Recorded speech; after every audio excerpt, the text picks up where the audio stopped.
गांव की बहू 1 घंटे में 10, शहरी बहू 1 सेकंड में 100 रोटियां। सुबह सुबह गांव में बसे शर्मा निवास के आंगन में सभी चटाई पर बैठकर नाश्ता कर रहे थे। वहीं आंगन में निशा बहू गर्मा गर्म पानी के हाथ की रोटियां बना रही थी और सब खा रहे थे। अरे निशा बहू, और दो ना गरम गरम रोटी। तेरे हाथ में तो बिल्कुल अन्नपूर्णा जैसा स्वाद है, वरना आज के जमाने में भला कौन चूल्हे पर रोटी बनाता है। हाँ भाई, तेरी दादी बिल्कुल ठीक कह रही है। आज ऐसा लग रहा है जैसे कई दिनों बाद पेट भरकर खाना खाया हो। दादाजी, स्वाद तो ठीक है, लेकिन जरा समय भी देखिए। मुझे लगता है भाभी को इन पानी वाली रोटियों में 4-5 घंटे तो लग ही गए होंगे। ज्योति रोहित की तरफ देखकर बोलती है ना भैया? हाँ बिल्कुल। भाभी, थोड़ा जल्दी हाथ चलाया कीजिए ना। स्वाद के साथ साथ टाइम का भी ध्यान रखना चाहिए। हमें ऑफिस के लिए देर हो जाती है और मुझे कॉलेज के लिए भी निकलना होता है। निशा ने आज चूल्हे पर साग के साथ गरम गरम पानी के हाथ की रोटियां बनाई थी। दादा दादी तो खाना खाकर बेहद खुश हो गए, लेकिन घर के बाकी लोगों को खाना मिलने में काफी देर हो गई। दरअसल निशा खाना तो अच्छा बनाती है, लेकिन रोटियां थोड़ी देर में बनाती है, पर उसकी रोटियों का स्वाद सबको पसंद आता है। दोपहर में दरवाजे से रेखा अंदर आती है और सविता के साथ सोफे पर बैठती है।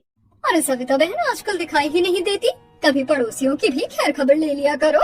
अरे नहीं बहन, ऐसी कोई बात नहीं, बस घर में बुजुर्ग है और एक ही बहू काम करने वाली है, तो उसी में हाथ बटा देती हूँ।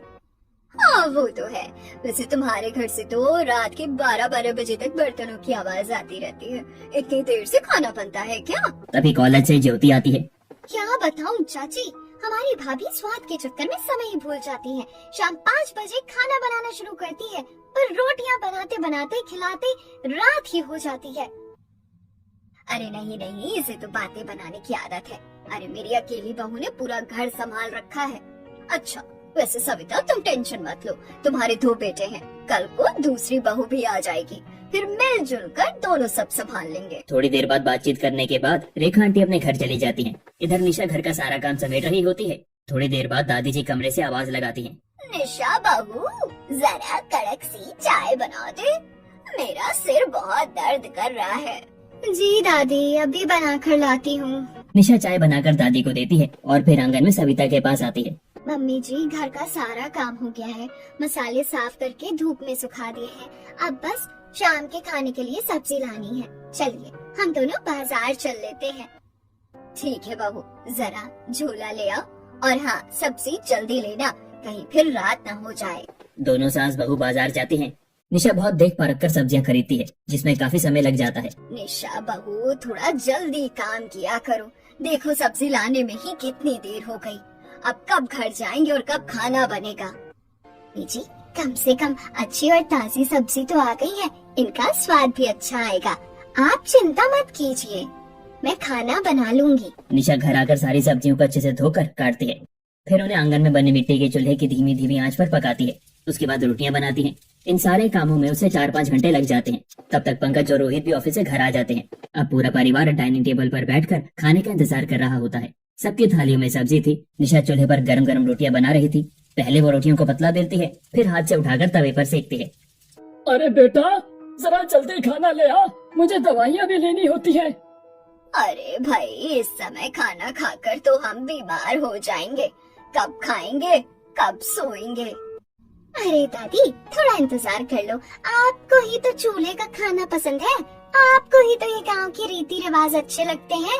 हाँ दादी, आप बिल्कुल सही कह रही है ज्योति। आप कैसे सो सकती हो बिना चूल्हे का खाना खाए हैं? अरे अगर कोई बनाने वाला हो तो चूल्हे पर खाना जल्दी भी बन जाता है। मेरे जमाने में मैं इतनी देर में 4-5 घरों का खाना बना देती थी।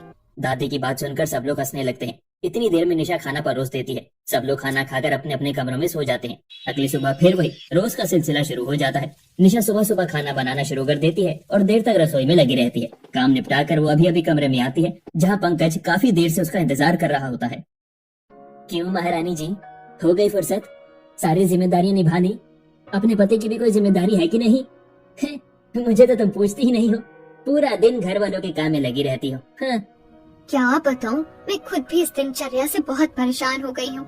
सच कहूँ तो अब चाहती हूँ कि जल्दी से रोहित भैया की शादी हो जाए, मेरी देवरानी आ जाए, फिर हम दोनों पति पत्नी कहीं घूमने चलेंगे, आराम से समय बिताएंगे। हाँ हाँ चलो, ये भी होना ही है। फिर देखते हैं तुम मेरे लिए कितना समय निकाल पाती हो। इस तरह बातें करते करते दोनों पति पत्नी सो जाते हैं। अगली सुबह महेश और सविता हॉल में बैठे होते हैं। दादा दादी चाय पी रहे होते हैं। निशा किचन में काम कर रही है। तभी सीढ़ियों से उतरता हुआ रोहित आता है। रोहित, इधर आओ, मुझे तुमसे एक जरूरी बात करनी है। हाँ पापा, बताइए क्या कहना है। बेटा, तुम्हारे ताऊ जी का फोन आया था। दरअसल पंकज की शादी में उन्होंने तुम्हारे लिए भी एक लड़की देखी थी। अब पंकज की शादी को कई साल हो गए हैं। वो चाहते हैं कि तुम्हारा रिश्ता भी उसी लड़के से तय हो जाए। बताओ क्या ख्याल है तुम्हारा? पापा, मैं ये शादी नहीं कर सकता। क्या? क्यों? उस लड़की में कमी क्या है? हम सब ने तो उसे देखा है। मम्मी, मैं ये नहीं कह रहा कि इसमें कोई कमी है। तो फिर क्या बात है, बता हमें। अरे वही होगा, प्रेम का चक्कर। आजकल के बच्चे अपनी पसंद से ही शादी करते हैं। माँ बाप की बात तो कोई सुनता ही नहीं। पापा, दादी सही कह रही है। मुझे एक लड़की पसंद है। वो मेरे साथ कॉलेज में पढ़ती है और हम दोनों एक ही कंपनी में नौकरी कर रहे हैं। चलो, मान लिया एक बार को कि हम तुम्हारी बात मान ले, लेकिन क्या अब हमारे घर में बहुएं नौकरी करेंगी? अरे दादू, पूरी बात तो सुन लीजिए। उसने साफ कहा है कि शादी के बाद वो नौकरी नहीं करेगी। उसे जॉइंट फैमिली बहुत पसंद है। वो हम सबके साथ ही रहना चाहती है। लेकिन मुझे शहर की लड़कियां बिल्कुल पसंद नहीं है और ना ही मैं प्रेम विवाह के पक्ष में हूँ। दादी बिल्कुल सही कह रही हैं। हाँ बेटा, शहर की लड़कियां घर जोड़ कर नहीं चलाती। उन्हें तो खाना बनाना भी नहीं आता और फिर वो गांव के माहौल में कैसे एडजस्ट होगी। रोहित, वो तुम्हें नौकर रख लेगी अपना, तुमसे सारे काम करवाएगी, खाना बनवाएगी। टीवी में जैसा दिखाते हैं ना वैसा ही। तो जोरू का गुलाम बनकर उसके पीछे पीछे घूमेगा। ऐसी ही होती है ये शहर की लड़कियाँ। अरे दादी, अब कहाँ सीरियल में घुस गए? मम्मी पापा, मैंने अपनी मर्जी आप सबको बता दी है। अगर आप जबरदस्ती मेरी शादी करवाना चाहेंगे तो याद रखना, मैं कुछ भी कर सकता हूँ। निराश होकर रोहित वापस अपने कमरे में चला जाता है। घर वाले आपस में बैठकर काफी देर तक सोच विचार करते हैं और आखिरकार रोहित की लव मैरिज के लिए मान जाते हैं। ये बात सुनकर रोहित बेहद खुश हो जाता है। वो जल्दी से नेहा के परिवार वालों को घर बुलाता है। दोनों परिवार मिलकर शादी की तारीख तय करते हैं और 1 महीने बाद रोहित और नेहा की शादी हो जाती है गृह प्रवेश में। आओ बेटा, दाहिने पैर से कलश गिराकर घर में प्रवेश करो। तभी अचानक शांति देवी बोलती है। रुको रुको बहू। शांति देवी की बात सुनकर सब हैरान हो जाते हैं। रोहित को लगता है कि शायद दादी अपने फैसले से बदल गई है। अरे बेटा, तुमने बहू को कुमकुम का टीका भी नहीं लगाया और इसके सिर पर पल्ला भी नहीं रखा। ऐसे कैसे आरती होगी? दादी, आपने तो डरा ही दिया था। हाँ मम्मी, दादी जैसा कह रही है वैसा ही करिए। इस तरह नेहा का गृह प्रवेश होता है। शादी की सारी रस्में रिवाज निभाने में काफी रात हो जाती है। सब लोग अपने अपने कमरों में सो जाते हैं। हाँ तो मैडम, मान गई ना मुझे? देखो, मैंने तुम्हारे लिए अपने घर वालों को मना ही लिया। वैसे कैसा लग रहा है लव मैरिज करके? बहुत बहुत अच्छा। तुम देखना, मैं तुम्हारे घर वालों का दिल जीतने की पूरी कोशिश करूंगी। ऐसे ही बात करते हुए दोनों सो जाते हैं। अगली सुबह नेहा एक शहरी लड़की के अनुसार अपनी शादी की पहली सुबह के लिए तैयार होती है। उसने एक खूबसूरत स्लीवलेस ब्लाउज पहना होता है और हल्के गुलाबी रंग की प्यारी सी हैंड फ्री साड़ी पहनकर रखी होती है। वो अपने कमरे से नीचे सीढ़ियों से उतरकर हॉल में आती है। अरे वाह भाभी, आप तो बहुत प्रिटी लग रही हो, बिल्कुल टीवी सीरियल की हीरोइन की तरह। तभी पीछे खड़ी शांति देवी बोल पड़ती है। अरे ये क्या हुलिया बना रखा है बहू? ये कैसी साड़ी पहनी है? और तेरे ब्लाउज में तो बाजू ही नहीं है। अपनी जेठानी को देख, कैसे पूरे घर में सिर पर पल्ला रख कर रहती है और तूने तो कपड़े ही पूरे नहीं पहने हैं। अरे माँ जी, आप ही सुबह सुबह क्या लेकर बैठ गयी? ये लीजिए खाली पेट की दवाइयाँ। ये बच्ची है, अभी नई नई आई है। निशा को देखकर सब सीख जाएगी। सविता अपनी सास को दवाई देकर उनका ध्यान हटाने की कोशिश करती है और नेहा को समझाती है। नेहा बेटा, तुम किचन में जाओ अपनी जेठानी के पास। नेहा किचन में चली जाती है जहाँ निशा पहले से ही काम कर रही होती है। इधर सविता की सास सविता से कहती है, चलाओ अपनी मर्जी, इस घर में अब मेरी कोई सुनता ही नहीं। क्या हो गया माँ जी? मानते तो हैं आपकी बात, वो शहर में पली बढ़ी बच्ची है, उसे हमारे परिवार में ढलने में थोड़ा समय लगेगा। हाँ भाई, दो थोड़ा समय बैठाकर एक एक चीज सिखा देना। शांति देवी बड़बड़ाती हुई अपने कमरे में चली जाती है। जेठानी जी, मुझे भी कुछ काम बता दीजिए, मैं आपकी मदद कर दूंगी। अरे देवरानी जी, आपकी तो नई नई शादी हुई है, आप एंजॉय कीजिए, देवर जी के साथ घूमिए, मौज मस्ती करिए। घर के काम तो चलते ही रहते हैं। वो सब तो ठीक है, लेकिन किचन भी तो संभालनी पड़ेगी ना। सच कहूँ तो मुझे ज्यादा खाना बनाना नहीं आता। अरे कोई बात नहीं, मैं तुम्हें सब सिखा दूंगी। तभी हॉल से ज्योति भी किचन में आ जाती है। अरे नहीं भाभी, निशा भाभी बिल्कुल सही कह रही है। ये खाना बहुत अच्छा बनाती है, बस थोड़ा देर से बनाती है। आप इनसे सीख लेना, लेकिन अपनी स्पीड जरा तेज रखना। बात करते हुए तीनों हंसती हैं। निशा फिर से काम में लग जाती है। ठीक है, जब तक आप खाना बना रही हो मैं डाइनिंग टेबल साफ कर देती हूँ, फिर जल्दी जल्दी परोस भी दूंगी। निशा खाना बनाती है और नेहा परोसने में लगती है, लेकिन फिर वही हाल। सब लोग एक एक रोटी का इंतजार कर रहे होते हैं। निशा आराम आराम से एक एक रोटी बेलती है, फिर उसे सेकती है, फिर फुलाती है। इस पूरी प्रक्रिया में समय लग जाता है। अरे भाई, इस तरह रोटियां आएंगी तो पेट कैसे भरेगा? लगता है आज तो ऐसे ही उठना पड़ेगा। हाँ, मेरा भी पेट भर गया। निशा, अपने हिसाब से देखकर बनाना अब रोटी। इस तरह एक एक करके सभी घर वाले खाना खाकर चले जाते हैं। नेहा ने ये सब कुछ ध्यान दिया। आखिर इन्हीं बातों को समझकर तो उसे सबके दिलों में जगह बनानी है। तभी डाइनिंग एरिया से उठकर सविता किचन में आती है। निशा बेटा, अब तुम दोनों भी खाना खा लो, बाकी बचा हुआ काम मैं देख लूंगी। नेहा को भी अपने साथ परोस दो। नेहा और निशा साथ बैठकर खाना खाती हैं। महेश अपने काम पर निकल जाते हैं। दोनों भाई ऑफिस चले जाते हैं। ज्योति कॉलेज के लिए निकल जाती है और दादा दादी हॉल में बैठकर आपस में बातें करने लगते हैं। इसी तरह 2-4 दिन बीत जाते हैं। महेश घर में आता है। अरे सविता, आज तो मन कर रहा है कि बारीक बारीक से रुमाली रोटी खाऊं। साथ में उड़द की दाल हो जाए तो मजा ही आ जाए। तभी सोफे पर बैठी शांति देवी बोल उठती है। अरे बेटा, आजकल की बहुएं कहाँ रुमाली रोटी बनाती हैं? हमारे जमाने में तो हम खुद चक्की में आटा पीसकर रोटियां बनाते थे। क्यों जी, मैं सही कह रही हूँ? अरे हाँ बिल्कुल, तुम्हारी हाथ की रुमाली रोटियों के तो पड़ोसी भी दीवाने थे।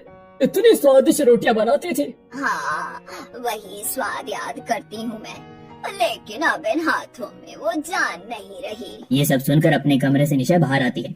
अरे दादी, आप चिंता क्यों करती हैं? हमारे घर में सारी चीजें हैं। आज मैं आपके जैसी रुमाली रोटी बनाऊंगी।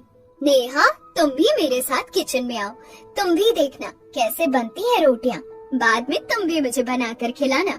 निशा की बात सुनकर सब मुस्कुरा देते हैं। निशा और नेहा किचन में चली जाती हैं। देखो नेहा, वैसे तो घर में आटा है, लेकिन रुमाली रोटी के लिए बहुत बारीक आटा चाहिए होता है। इसके लिए हमें खुद साफ किए हुए गेहूं को चक्की में अपने हिसाब से पीसना पड़ता है। निशा पहले से गेहूं साफ कर चुकी होती है। फिर वो उन्हें किचन में ही चटाई पर बैठकर चक्की में बिल्कुल बारीक पीसती है और आटे को छानकर गर्म पानी से गूंथती है। देखो, ये आटा मैंने गर्म पानी में गूंथा। इसके बाद इसे थोड़ी देर आराम देने के लिए रख देते हैं।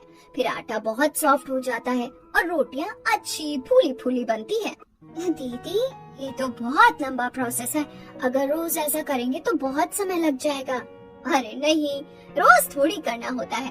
रोज तो हम पिसा हुआ आटा ही इस्तेमाल करते हैं। चलो अब रोटी बनाते हैं। निशा बाटा लेकर मिट्टी के चूल्हे के पास जाती है और रोटी बनाना शुरू करती है। वो एक एक रोटी बहुत ध्यान से बेलती है। सारी रोटियां खूब फूलती हैं, लेकिन 1 घंटे में सिर्फ 10 रोटियां ही बना पाती है। निशा सबको खाना परोसती है। सभी रोटियों की बहुत तारीफ करते हैं, लेकिन फिर वही बात, रोटी बनने में काफी देर हो जाती है।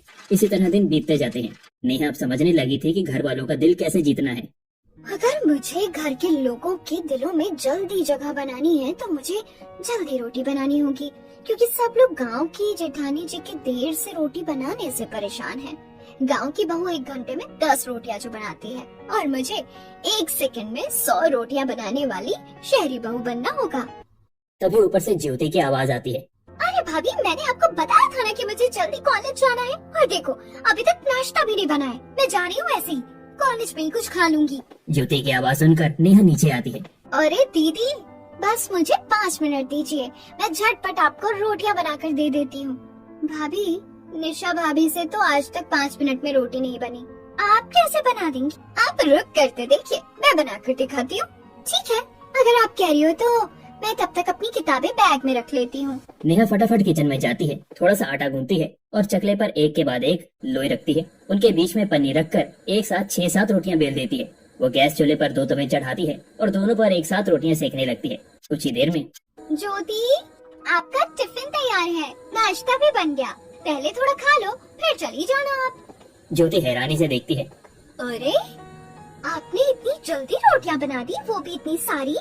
ठीक है, मैं टिफिन ले जा रही हूँ, वही खा लूंगी। थैंक यू भाभी। तभी शांति देवी की आवाज आती है। अरे कोई हमें भी तो खिलाओ, ये 5 मिनट में बनी हुई रोटियां। हाँ दादी, क्यों नहीं, आ जाओ, आप भी डाइनिंग टेबल पर खाना लग गया है। नेहा फटाफट सभी घर वालों को नाश्ता परोस देती है। आज पहली बार घर वालों को समय पर एक साथ खाना मिलता है, लेकिन रोटियों में वो स्वाद नहीं होता जो निशा के हाथों की रोटियों में होता है। सविता, तुझे ये रोटी कुछ अजीब सी नहीं लग रही? एक भी रोटी ठीक से फूली नहीं है। भाई, मुझसे नहीं खाई जा रही। निशा बहू, तुम मेरे लिए दूसरी रोटी बना दो। हाँ बहू, मेरे लिए भी दूसरी रोटी बना देना। मैं बैठक में जा रहा हूँ, बन जाए तो वहीं ले आना। नेहा ने जुगाड़ लगाकर जल्दी रोटियां तो बना दी, लेकिन घर वालों को उसकी जुगाड़ी रोटियां पसंद नहीं आई। हाँ, नई पीढ़ी, ननद, जेठ और देवर जल्दी खाना मिलने की वजह से खुश थे, लेकिन दादा दादी को आज भी वही निशा के हाथों की नरम मुलायम रोटियां ही पसंद थी। निशा बिना कुछ कहे किचन में चली जाती है। वो अपने तरीके से गर्म पानी में आटा गूंथती है, उसे थोड़ा आराम देती है, फिर रोटियां बनाती है। इस तरह उसकी सारी रोटियां फूली फूली और मुलायम बनती है। रोटी बनाने के बाद निशा दादा दादी को खाना परोसती है। देखो, ये भी तो रोटियां हैं। भला 5 मिनट में कोई रोटी बनती है क्या? और नहीं तो क्या, हमारी बड़ी बहू खाना भले ही देर से बनाती हो, लेकिन स्वादिष्ट बनाती है, खास तौर पर रोटियां। नेहा की 2 तवे और एक साथ बेलने वाली तरकीब पूरी तरह फेल हो जाती है। अब वो अपनी जेठानी को एक कॉम्पिटिटर के रूप में देखने लग जाती है, क्योंकि घर वालों को देर से बना खाना खलता जरूर है, लेकिन स्वाद उन्हें निशा के हाथ से बने खाने का ही अच्छा लगता है। नेहा अब सोचने लगती है कि वो ऐसा क्या करे कि जल्दी खाना बने और स्वाद भी बना रहे। ऐसे ही कुछ दिन और बीत जाते हैं। एक दिन दोपहर में, निशा बेटा, जरा छत से कपड़े उतार लाना, और बड़े दिन हो गए हैं, आंगन भी साफ नहीं हुआ। मेरे साथ आंगन साफ करवा दे। आज का लंच नेहा देख लेगी। हाँ मम्मी जी, मैं बना लूंगी। वैसे भी आज रोहित कह रहा था कि सब लोग 3 बजे तक घर आ जाएंगे। निशा और सविता आंगन की सफाई में लग जाती हैं। इधर नेहा को अपनी नई तरकीब आजमाने का मौका मिल जाता है। मैं जल्दी आटा गूंथ लेती हूँ, फिर एक साथ बहुत सारी रोटियां बना लूंगी। नेहा जल्दी जल्दी आटा गूंथती है, किचन स्लैब पर एक बहुत बड़ी रोटी बेलती है, फिर कटोरे की मदद से उसमें से छोटी छोटी गोल रोटियां काट लेती है। वाह, कितनी सुंदर गोल गोल रोटियां बनी। आज तो मैं जेठानी जी से भी अच्छी रोटियां बनाऊंगी, और वो भी जल्दी जल्दी। इस तरीके से नेहा एक साथ बहुत सारी रोटियां तो बना लेती है, लेकिन सही तरीके से आटा न गूंथा होने की वजह से रोटियां न पूरी तरह फूलती हैं, न ही नरम बनती हैं। वो थोड़ी सख्त रह जाती हैं। कुछ ही देर बाद पंकज और रोहित ऑफिस से लौट आते हैं। ज्योति भी कॉलेज से उनके साथ आ जाती है। अरे सविता, सब कहाँ चले गए? आज तो पंचायत अध्यक्ष का चुनाव था, इसलिए देर हो गई। अब जल्दी खाना लगा दो, बहुत भूख लगी है। हाँ हाँ, आप बैठिए, नेहा ने खाना बना दिया है, मैं अभी लगवाती हूँ। नेहा और निशा मिलकर खाना परोसती हैं। रोटियां गर्मा गर्म हैं और एक साथ बहुत सारी रखी हुई हैं। अरे निशा, आज तुमने एक साथ इतनी सारी रोटियां कैसे बना दी?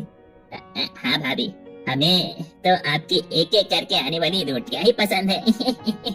देवर जी, आज रोटियां मैंने नहीं, नेहा ने बनाई है। अच्छा, तभी तो मैं सोच रहा था कि आज ऐसे कैसे हो गया। सब खाना खाते हैं, लेकिन फिर वही बात होती है। रोटियां भले ही एक साथ ज्यादा बनी, लेकिन न स्वाद है न नरमी। एक कैसी रोटियां बनाई है, मेरे दांतों से चबाई ही नहीं जा रही। मैं तो पहले ही कहती थी, शहर की बहुएं रोटी बनाना जानती ही नहीं। ये कहकर शांति देवी और रघुनाथ उठकर चले जाते हैं। निशा फिर से उनके लिए अलग से रोटियां बनाती है। बेटा, जल्दी खाना बनाने का मतलब ये नहीं कि जल्दी जल्दी अधपकी रोटियां बना दी जाएं। तुम भले ही थोड़ा समय ले लो, लेकिन अच्छे से बनाया करो। मम्मी, कल हमें ऑफिस जल्दी जाना है, तो प्लीज थोड़ा जल्दी नाश्ता बनवा देना। देखा बेटा, मैं यही नेहा को समझा रही थी। नेहा, मैं तुम्हें एक और मौका दे रही हूँ। तुम सब्जी बहुत अच्छी बनाती हो, बस रोटियों पर थोड़ा सा ध्यान दे दो। ठीक है मम्मी जी, मैं पूरी कोशिश करूँगी। नेहा को समझाने के बाद सविता अपने कमरे में चली जाती है। मुझे सुबह उठकर जल्दी रोटियां बनानी ही होंगी। ऐसे ही दिन बीत जाता है। नेहा सुबह नाश्ता जल्दी बनाने की वजह से आटा रात में ही गूंथ कर रख देती है। वो सुबह जल्दी उठती है, किचन में जाती है और जल्दी जल्दी रोटियां बनाकर रोहित और पंकज की टिफिन में पैक कर देती है। दोनों भाई ऑफिस के लिए निकल जाते हैं। मम्मी, दादी, आ जाओ, नाश्ता तैयार है, आकर सब लोग नाश्ता कर लो। सभी लोग डाइनिंग टेबल पर आते हैं और खाना खाने लग जाते हैं। अरे सविता, ये रोटी क्या बासी आटे से बनाई हुई है क्या? हाँ, लग तो ऐसा ही रहा है। नाराज होकर सविता नेहा को बुलाती है। नेहा, ये क्या किया तुमने? मम्मी, जल्दी खाना बनाने की वजह से मैंने आटा रात में गूंथ कर रख लिया था। अरे सत्यानाश, मेरे दोनों बच्चे तो खुशी खुशी टिफिन लेकर गए हैं, उन्हें तो अब बाहर से ही खाना पड़ेगा। सविता, समझाओ अपनी बहू को, जल्दी खाना बनाने के चक्कर में क्या क्या करती रहती है। जल्दी रोटी बनाने की नेहा की कोशिश बुरी तरह फेल हो जाती है। कुछ दिन बाद हॉल में अरे भाई, कहाँ हो तुम सब लोग? जल्दी आओ, एक खुशखबरी है। अरे अरे क्या हुआ, क्यों शोर मचा रखा है? अरे पापा, आप ही तो कहते थे ना मेरे जीते जी अपनी पोती की शादी देख लूं। अरे तो क्या तूने बात पक्की कर दी क्या ज्योति बिटिया की? इतनी देर में घर के बाकी लोग भी हॉल में आ जाते हैं। अरे भाई, किसकी बात पक्की हो रही है? सविता, ये लो मिठाई, सबका मुंह मीठा करवाओ, लड़के वालों ने हाँ कर दी है। अरे ये तो सच में बहुत खुशी की बात है। मैं कहती थी कि उन्हें हमारी ज्योति बहुत पसंद आएगी। अब ये बताओ वो लोग कब आ रहे हैं? अरे आने का तो ठीक है, लेकिन वो रिंग सेरेमनी का फंक्शन थोड़ा बड़ा रखना चाहते हैं और उनके घर में सब रोटियां खाते हैं, तो पूरी चावल का खाने में मना किया है। अरे तो क्या हुआ, मेरी लाडली पोती है, वो जो चाहते हैं मैं उसे ज्यादा करूँगा। हाँ पापा, वो कह रहे हैं कि ज्यादा लोग आएंगे, फिर भले ही शादी सादगी में कर लेना। दरअसल उनका परिवार थोड़ा बड़ा है। बेटा तू उन्हें बोल दे जिसे लाना है ले आओ और अपनी तैयारियां शुरू कर दो। ठीक है माँ, मैं उन्हें अगले संडे का दिन दे देता हूँ।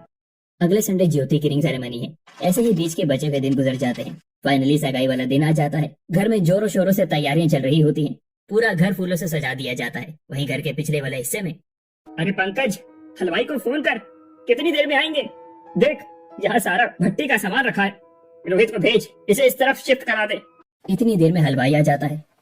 चाचा, वैसे तो यहाँ बाहर वाले कमरे में खाने का सारा सामान रखा है, लेकिन अगर फिर भी किसी चीज की जरूरत हो तो आप मुझे बता देना। और हाँ, खाना अच्छा सा बनाना, टेस्टी ऐसा बनाना कि सब आपका नंबर मांगे कि भैया हमें भी यही हलवाई बुक करवाना है, ठीक है ना? अरे हाँ बेटा हाँ, तुम निश्चिंत जाओ, मैं अच्छा खाना बनाऊंगा। हलवाई सारा खाना बना देता है। घर वाले भी नए नए कपड़े पहनकर तैयार होकर इधर उधर घूम रहे हैं। ज्योति भी एक सुंदर लहंगा पहनकर रेडी है। तभी बाहर से चिल्लाते हुए महेश अंदर आता है। अरे पंकज, रोटी वाले को फोन किया क्या? सारा खाना बन गया है, बस रोटियां ही बाकी हैं, मेहमान थोड़ी देर में पहुंच जाएंगे। पंकज रोटी बनाने वाले को फोन करता है, लेकिन आते वक्त उसका एक एक्सीडेंट हो जाता है, जिसकी वजह से वो नहीं आ पाएगा। पापा, रोटी वाला तो नहीं आ पाएगा। अरे तो फिर रोटी कैसे बनेगी? इतने लोगों की रोटी कौन बनाएगा? हमारे जमाने में तो गांव की औरतें इकट्ठा होकर पूरे बारात को खाना खिला देती थी, पर आजकल की बहुओं के हाथों में इतना दम नहीं है। अब समय पर कैसे होगा सब? दादी, अब मैं इसमें क्या कर सकता हूँ? अब तो वही आपके जमाने वाला जुगाड़ लगाना पड़ेगा। अरे सविता, देर मत कर, जा 7-8 पड़ोसन को बुला कर ला, और महेश तुम तब तक आंगन में चूल्हे का जुगाड़ करो। सविता पड़ोस से 7-8 बहुओं को रोटी बनाने के लिए बुला कर लेकर आती है। इधर नेहा सोचती है, आज काम आएगा मेरा बड़ा वाला रोटी मेकर जो मैंने इंस्टाग्राम पर देखा था। फटाफट उसे किराए पर मंगवा लेती हूँ। अगर आज मैंने रोटी मेकर से रोटियाँ बना दी तो सब मेरी तारीफ करेंगे। तभी सविता नेहा को आवाज लगाती है। अरे नेहा, यहाँ खड़ी खड़ी क्या सोच रही हो? चलो फटाफट, हमारे साथ रोटियाँ बनानी है। पड़ोस की बहुएं नेहा और निशा सब मिलकर पीछे आंगन में चूल्हा रखकर रोटी बनाने लगती हैं। लेकिन गांव की एक बहू 1 घंटे में 10 रोटियां बना रही हैं, यानी 10 बहुएं मिलकर 100 रोटियां। इधर गेस्ट भी आ जाते हैं और खाना भी शुरू हो जाता है। रोटियां बार बार कम पड़ रही हैं। ये सब देखकर ज्योति भी पैनिक हो जाती है। दादी, अब क्या होगा? भाभी इतनी स्पीड से रोटियां बना ही नहीं पा रही है, लोग क्या सोचेंगे? पहले तो इतने सारे लोगों को बुला लिया और अब ढंग से खाना भी नहीं खिला पाए। तभी डोरबेल बजती है। नेहा भागकर दरवाजा खोलती है। नेहा को ऐसे भागते दौड़ते देखकर शांति कहती है, अरे इस शहरी बहू को देखो कैसे भागी फिर रही है। और ये क्या, 2-3 लोग ये क्या मशीन पकड़ कर ला रहे हैं? मम्मी जी, इस मशीन में हमारी प्रॉब्लम का सोल्यूशन है। अरे क्या कमाल करेगी ये? नेहा रोटी मेकर को फटाफट पीछे रखवाती है, तेजी से उसे असेंबल करती है और उसमें ढेर सारा गूंथा हुआ आटा डाल देती है। देखते देखते रोटी मेकर से 1 सेकंड में स्लाइड होकर 100 फूली सॉफ्ट रोटियां बाहर आने लगती हैं और एक टोकरी में गिरने लगती हैं। अरे वाह, ये तो मस्त चीज है। थैंक यू नेहा, तुमने तो आज मेहमानों के सामने हमारी इज्जत डूब से बचा ली। अरे भैया, थैंक यू बाद में बोल देना, फिलहाल ये सारी रोटियां मेहमानों को देकर आनी है। अब हम भी एंजॉय कर सकेंगे। इस तरह रोटी मेकर की मदद से शहरी बहू 1 सेकंड में 100 रोटियां बनाने लगती है। तभी सभी मेहमान आराम से खाना खाते हैं और खाने की खूब तारीफ करते हैं। तभी महेश हैरानी से सविता को एक तरफ बुलाकर पूछता है, सविता, ये इतनी जल्दी जल्दी रोटियां कौन बना रहा है? आखिर चक्कर क्या है? सविता उसका हाथ पकड़कर दूर से ही नेहा को रोटी बनाते हुए दिखाती है। ये देखो हमारी शहरी बहू का दिमाग, ये इस रोटी मेकर मशीन से 1 सेकंड में 100 रोटियां बना रही है। अरे भाई, ये तो कमाल हो गया। इस तरह सभी मेहमान खाना खा लेते हैं। थोड़ी देर में ज्योति को बुलाया जाता है। ज्योति और राहुल स्टेज पर एक दूसरे को अंगूठी पहनाते हैं। इसके बाद फंक्शन खत्म हो जाता है और मेहमान अपने अपने घर चले जाते हैं। इधर पूरा परिवार हॉल में बैठा हुआ था। आज तो नेहा ने कमाल कर दिया।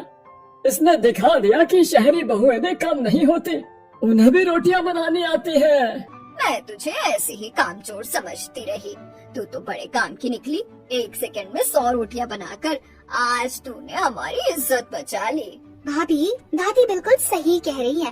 मैं तो बहुत डर गई थी कि अब क्या होगा। और नहीं तो क्या, गांव की 10 औरतें भी मिलकर उनकी रोटियां नहीं बना पा रही थी जितनी नेहा की सिट्रिक ने 1 सेकंड में बना दी। और रोटी भी स्वाद थी। वाकई कभी कभी मेहनत नहीं, दिमाग भी चलाना चाहिए। सब लोग नेहा की बहुत तारीफ करते हैं। आज फाइनली वह न सिर्फ अपनी गांव वाली जेठानी के साथ जल्दी रोटी बनाने के अनकही कंपटीशन जीत गई है, बल्कि घर वालों के दिल में भी उसके लिए एक सॉफ्ट कॉर्नर बन गया।